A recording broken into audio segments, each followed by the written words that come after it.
Bismillahirrohmanirrohim. Olamlar Robbi bo'lmish Alloh azza va jallaga behad hamd sanolarimiz bo'lsin. Muhammad Mustafa sallallohu alayhi va sallamga salovat va salomlarimiz bo'lsin. Xususan sahobai kiromlardan Alloh taolo o'zi rozi bo'lsin. Biz mo'min musulmonlardan bilib bilmay qilgan xatolarimizni o'zi mag'firat aylasin. Assalomu alaykum va rahmatullohi va barakatuh.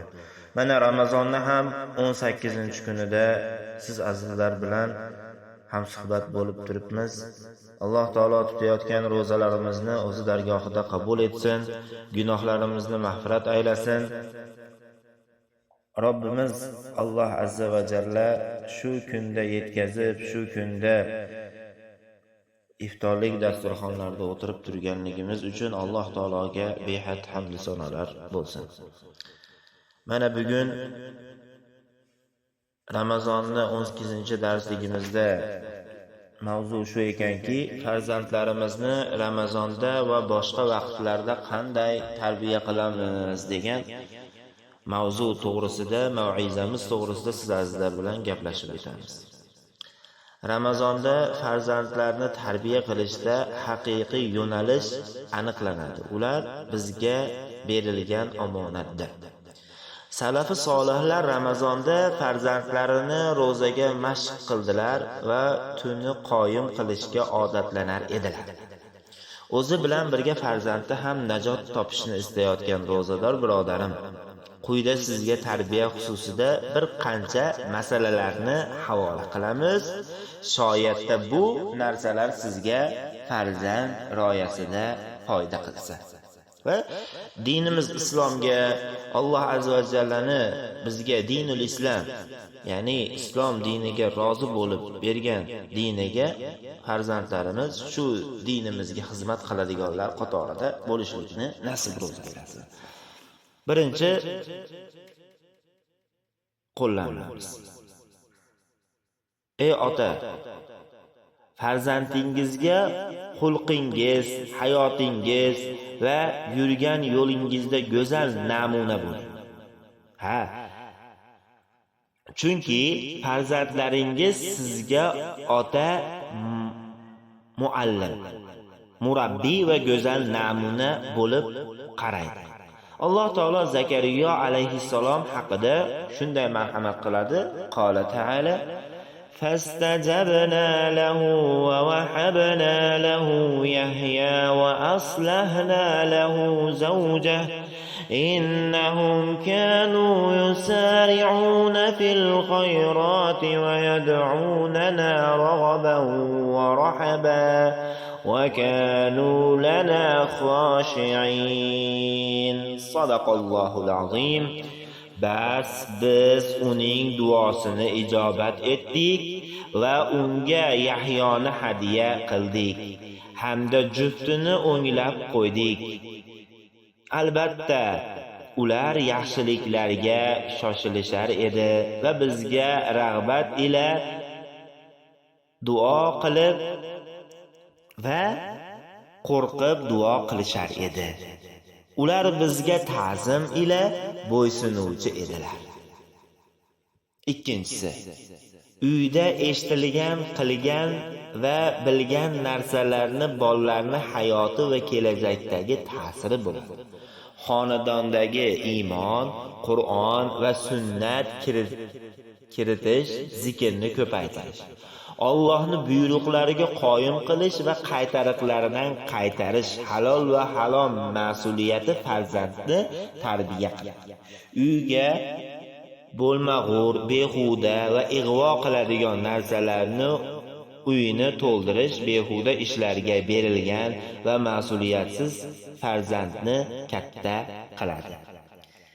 Farzandni Allohning kitobini tajvid bilan o'qib, yodlashga birgalantirish, chunki yoshlikda yod olish va xotirani mustahkamligi davridadir. Agar bola bu 6 davrni o'tkazib qo'ysa va zoya qilsa, katta bo'lganda katta afsus va nadomat chekadi. To'rtinchisi, bola yoshlik chog'ida unga ko'maklashish va yomon insonlar bilan birga bo'lishdan to'sish kerak. Chunki ular bolalarga qanday kasallikdan ko'ra zararliroq hamda har qanday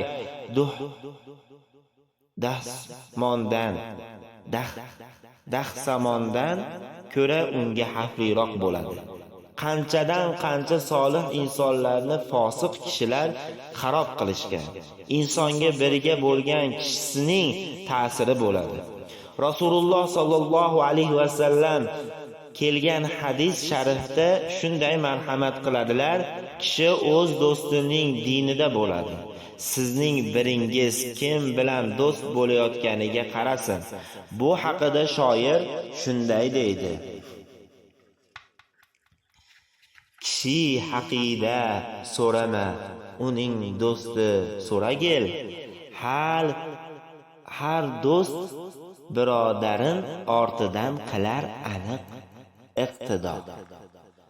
Bolani yoshligida tug'ma, haqiqiy erkak qilib tarbiyalash lozim. Shuning uchun unga katta ishlarni suydirib, past va yomon ishlarni yomon ko'rsatib tarbiya qilish kerak bo'ladi. Rasululloh sallallohu alayhi va sallam shu ma'noda aytadilar: albatta Alloh taolo yuksak sifatli ishlarni suyadi va ularni eng afzali kichiklarini yomon ko'radi. Bola suyulib ketadigan bo'lmasin, ayollarga o'xshab qolmasin va yomon insonlar bilan birga bo'lmasin, chunki bu unga hasrat va or bo'ladi.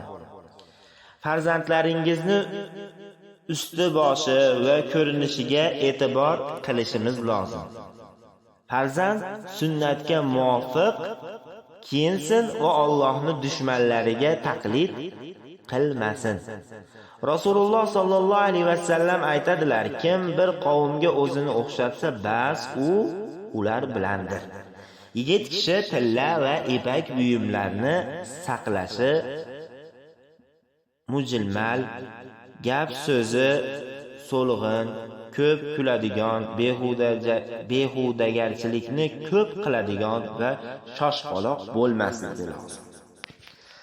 Bolaning qalbida Allohning buyruqlari va diniga aloqador har qanday narsani ulug' ekanini sindirish lozim. Shunda u Alloh taoloni muqaddas sanaydi va u zotni barcha ayblaridan pok deb e'tirof etadigan mu'min bo'ladi. Ushbu tarbiya bolani qalbida Allohning, uning kalomi va payg'ambarining ulug'ligini o'stirib boradi. Bolani manfaati ilm olishga yo'naltirish lozim.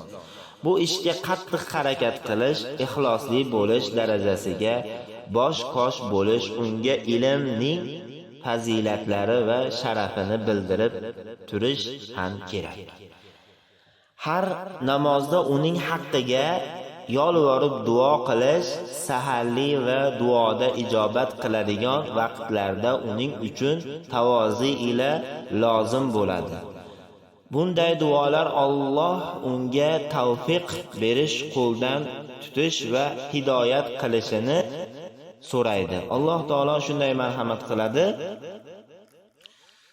قال تعالى: والذين يقولون ربنا هب لنا من أزواجنا وذرياتنا قرة أعين وجعلنا للمتقين إماما. صدق الله العظيم. Ular: ey Robbimiz, bizga juft halollarimizni va zurriyotlarimizdan ko'zimiz quvonadigan narsa hidoyat et, hamda bizlarni taqvodorlarga yo'l boshchi et deydiganlardir. Farzandlariga rahm shafqatli va mehr muhabbatli bo'lish, u bilan hazillashib, o'pib, erkalab turish lozim. Unga qo'pol va dag'al qo'pol qilmaslik hamda insonlar orasida uni koyimaslik hamda misol kerak bo'ladi. Mo'min inson farzandlariga muomala qilishda ham Rasululloh sallallohu alayhi va sallam ergashiladi. U zot farzandlari bilan qanday muomala qilgan bo'lsalar, u ham ularga shunday muomala qiladi. Allohim, bizlarni qayerda bo'lsak ham baxtli qil va gunohlarimizni o'zing kechir. Va mana Ramazon kunlarida turgan ekanmiz. Mana bugungi darsimiz zurriyotlarimiz to'g'risida ekan. Ya'ni farzandlarimiz to'g'risida ekanki, farzandlarimizni solih bandalarni o'zidan qilgin Robbim. Bandalarimizni o'zingni, ya'ni bandalaringni, ummati Muhammadiyani o'zingni yo'lingda xizmat qiladigan solih bandalardan qilgin va gunohlarimizni o'zing mag'firat aylagin, o'zing kechirgin. Allohumma amin. Assalomu alaykum va rahmatullohi va barakatuh.